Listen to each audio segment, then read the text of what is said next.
بڑی خبر آپ تک پہنچائیں گے۔ سپریم کورٹ کا فیصلہ آزادانہ اور میرج پر مبنی ہے۔ رانا ثناء اللہ کی جانب سے یہ اہم بیان سامنے آیا۔ انہوں نے کہا کہ تحریک انصاف آج عدالت کی تعریفیں کر رہی ہے۔ تحریک انصاف نے بڑی دیر کی ہے، سیدھا راستہ یہی تھا۔ اگر قانونی راستہ اختیار کر لیا جاتا تو یہ ریلیف پہلے ہی مل جاتا۔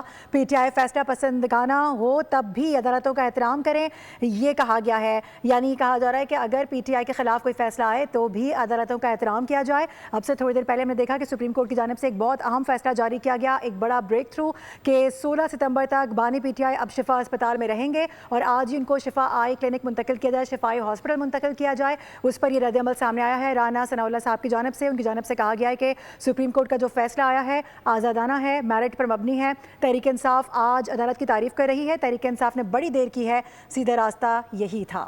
جو ہے وہ جیل کا افراد کی طرف پرائم منسٹر صاحب کی طرف سے تو بڑی دیر سے یہ آفر ہے، جس کے اوپر ابھی تک اپوزیشن نے جو ہے وہ پازیٹیو رسپانس نہیں دیا۔ کل بھی ہماری ان سے بات ہوئی ہے، تو باقی یہ سپریم کورٹ کا میں سمجھتا ہوں کہ انڈیپینڈنٹ اور جو بھی حقائق ان کے سامنے پیش کیے گئے تو اس کے مطابق میرٹ پہ فیصلہ ہے۔ آج اس فیصلے کو پی ٹی آئی جو ہے وہ ویلکم کر رہی ہے اور عدالت کی بھی تعریف کر رہی ہے، تو انہوں نے بڑی دیر کی۔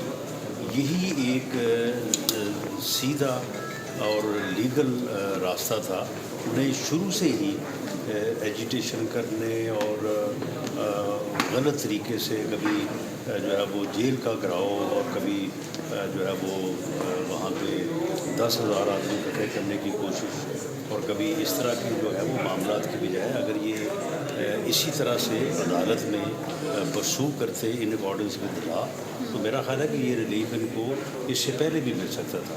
تو اب انہوں نے ایک رائٹ فورم پہ اپنا کیس جو ہے اس کو پرسو کیا ہے، تو اسے جو بھی اس کا میرٹ تھا اس کے مطابق جو سپریم کورٹ نے فیصلہ کیا، ہم بھی سپریم کورٹ کے فیصلے کو جو ہے وہ آنر کرتے ہیں۔ آج وہ بھی خوش ہیں اور سپریم کورٹ کی تعریف کر رہے ہیں، تو انہیں چاہیے کہ جب کوئی فیصلہ وہاں سے پسند کا نہ ہو تو اس وقت بھی عدالتوں کا احترام جو ہے مجوز خاطر